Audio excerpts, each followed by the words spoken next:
for you. Yep. Who's up first here? James Capilla, the Oregonian. Joe, where does Popo have to make the next step? What has he been working on this spring in order to take the increased rep count and snap count with Jordan gone and to fill the reps that he was playing obviously the past 3+ years for you?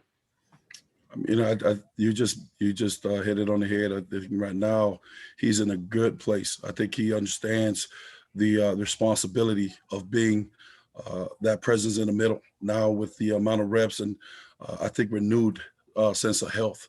He's been nicked up in the last few seasons, but so far, man, he's truly playing up to what we've always known all along.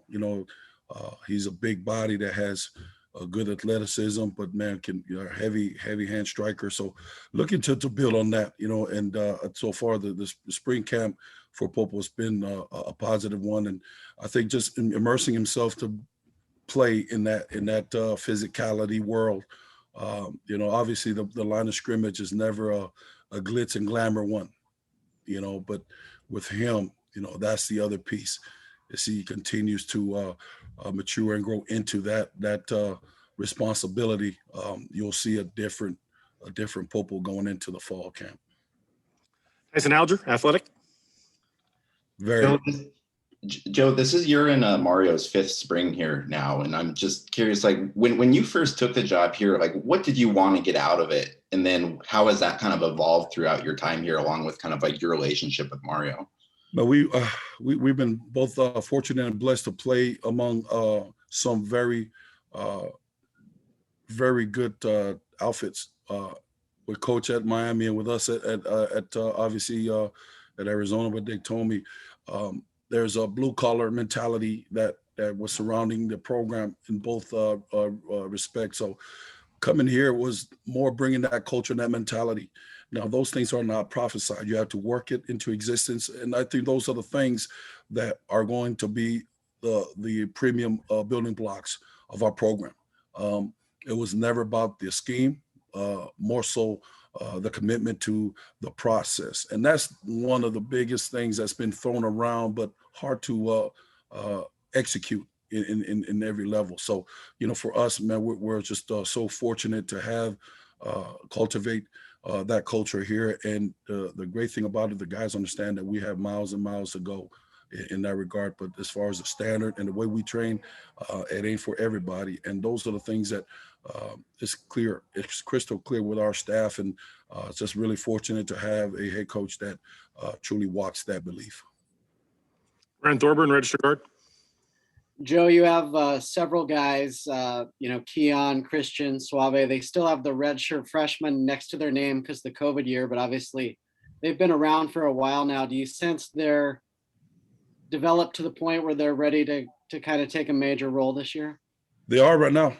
I think those are the goals that we set down. We all met with the guys before we even kicked off spring ball, just to make a claim for themselves to really attack this camp as a fall camp mentality like we've always done.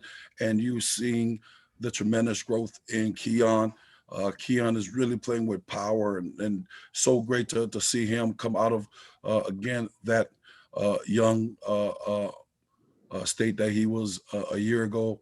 But again, this is the first time for everybody to have spring ball. So it's, I believe it's a new profound respect to have football back again, and our guys are truly maximizing every day. And Suave, again, he's another young athlete that really developing a good pass rush, but he's also a technician. So again, the amount of reps that the guys are having, it's very high quality reps, and that's the biggest thing as we evaluate post practice the film. Those things sticks out. These guys are truly competing. So we really have a real high competition going on within our defensive front room, but it needs to be for us to grow and get to the level that we know we can be.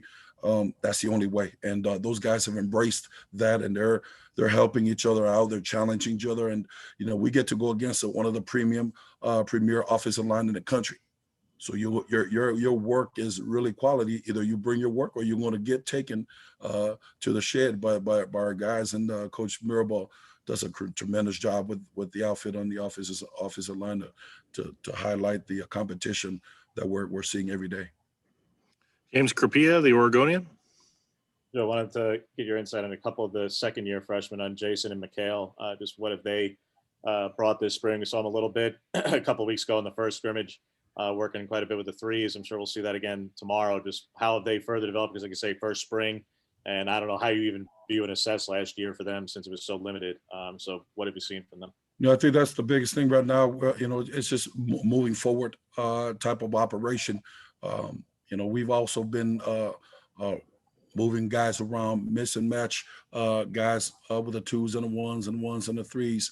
And Jason and obviously continues to show up and continues to take more steps towards his development. And that is so great to see, because he is truly a athletic big man that's now starting to grow into his body, but his mentality continues to develop. You're going to see a lot more of Jason play a big part in our defensive front.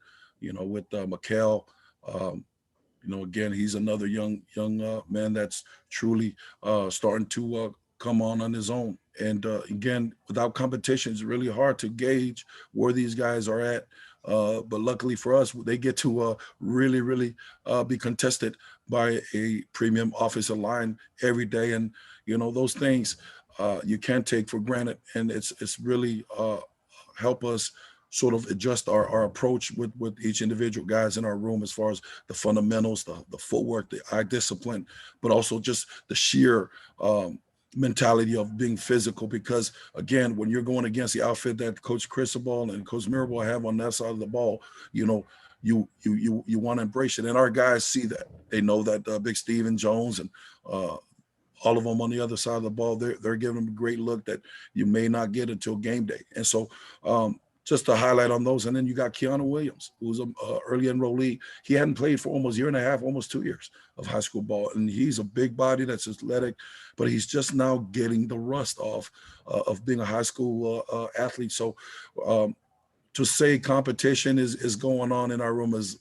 really understating the fact that these guys are really challenging one another. We're always trying to build the bendability within the room and our front up at the defensive line. But again, you only get that by showing up every day and performing to gain the trust of the other 10 guys surrounding the position. So we're looking forward to continue the press on with our guys now, but very, very excited for where we're headed from 3 weeks ago to now. Unbelievable. And that's just a direct effect on them, on the guys buying into the process. Again, the process is never pretty, never glitz and glamour. But if you don't respect the process, those things will never come in fruition in whatever goals that we have. But our goal is to be most physical and dominant at the line of scrimmage. It will never change. Eric Scopel, 247 Sports.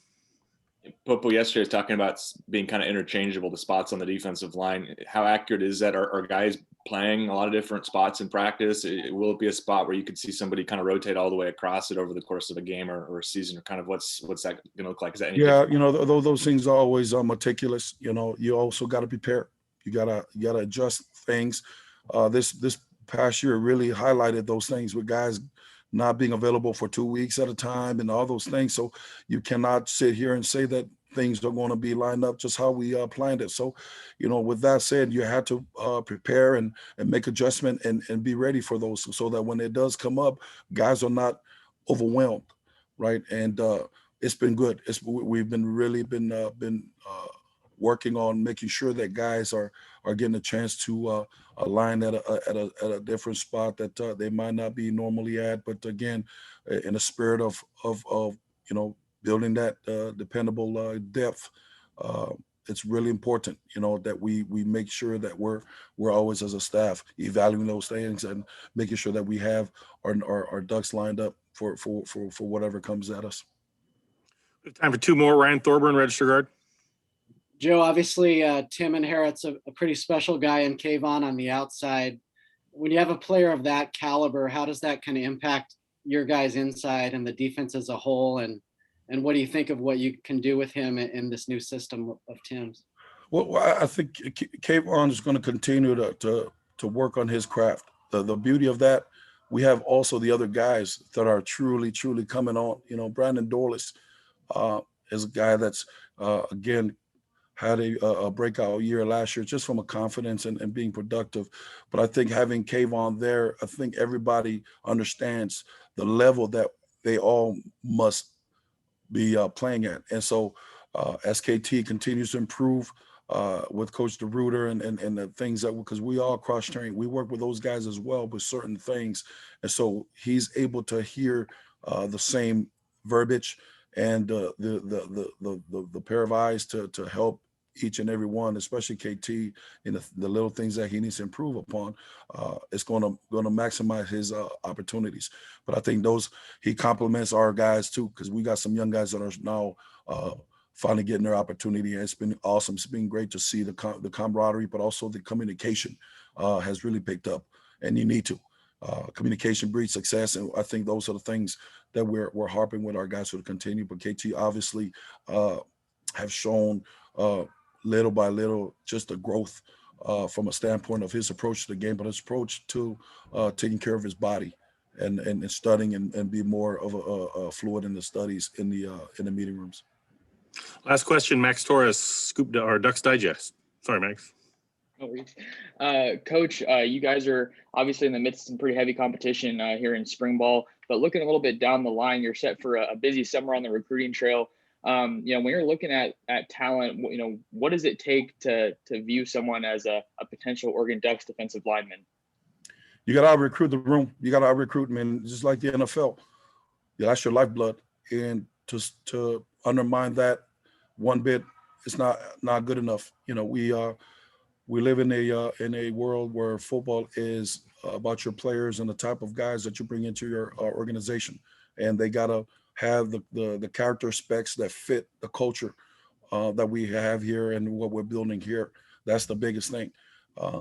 If he doesn't fit the culture, it'll be very, very hard to thrive in our program, and we'll continue to stay honest in that regard. But as far as the elevating our play, you need to make sure that you're thoroughly in bringing the guys that can again come in and help us get to the level that we know that we can get to. And we're starting to get that, but it's never good enough. It's a very fluid process.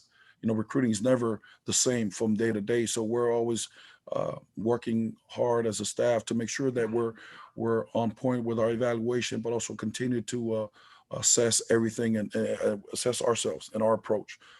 Again, when you have a year of this past, it really highlighted the importance of the intricacies of making sure that we know exactly our target, who we're targeting, and who's coming into the house. So you don't ever just invite random people in your home because of the trust factor. And so those are the things are go hand in hand, and we're all in about making sure that the product that we bring into the house are great ambassadors and reverence to the program that we have in the University of Oregon football. Thank you, Coach. Appreciate the time. Appreciate you guys, man. You guys have a blessed one. Enjoy that sunshine. Have a good day.